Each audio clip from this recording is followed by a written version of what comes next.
ప్రతిష్టాత్మకంగా మేము నిర్మించినటువంటి ఈ మల్టీ లెవెల్ కార్ పార్కింగ్ ఇది ప్రభుత్వ ప్రైవేట్ భాగస్వామ్య విధానంలో నవం కంపెనీ వారు వారంతటి వారి ఖర్చుతో నిర్మించడం జరిగింది.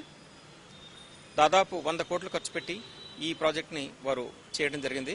ఇది భారతదేశ చరిత్రలో ప్రప్రథమంగా ఇంత హైలీ సొఫిస్టికేటెడ్ కార్ పార్కింగ్ అన్నమాట. ఇక్కడ అసలు హ్యూమన్ ఇంటర్వెన్షన్ అనేది ఉండదు. ఎవరు కూడా మనుషులు కార్ని పార్క్ చేయటం, ఆ కార్ని మళ్ళీ డిజిగ్నేటెడ్ ప్లేస్కి తీసుకెళ్ళడం అనేది ఉండదు.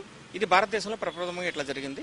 ఇక్కడ అంతా కూడా వారు జస్ట్ డ్రైవర్ వచ్చి కార్ని అక్కడ వదిలేస్తే ఆటోమేటిక్గా ఆ కార్ ఏంటంటే స్లాట్ తీసుకుంటుంది. మొత్తం ఇది 15 అంతస్తులో కట్టడం జరిగింది.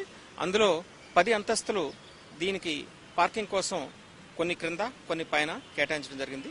ఒక 5 అంతస్తులు మాత్రం కమర్షియల్ యాక్టివిటీ, ఎందుకంటే ఇది ఇంత ఖర్చు పెట్టి వారంతటి వారితో చేశారు కాబట్టి మేమేమి కేవలం ఒక అరెకరం భూమిని ఇవ్వడం జరిగిందనమాట ఈ ప్రాజెక్ట్ కట్టడం కోసం.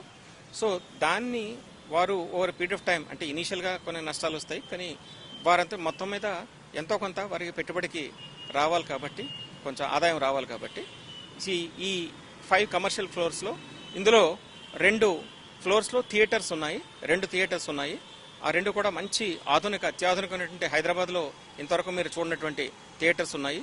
ఇక ఈ పార్కింగ్ చూసుకుంటే కంప్లీట్లీ ఆటోమేటెడ్ అనేటువంటిది ఇండియాలో ఫస్ట్ టైం చేయడం జరిగింది. ఇది నిజానికి జర్మన్ టెక్నాలజీ, ప్యాలిస్ టెక్నాలజీ అంటాము.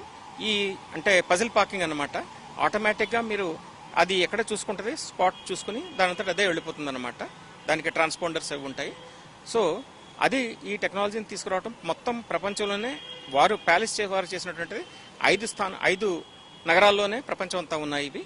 ఇది 5వ అనమాట ఇక్కడ హైదరాబాద్లో చేయడం అనేటిది.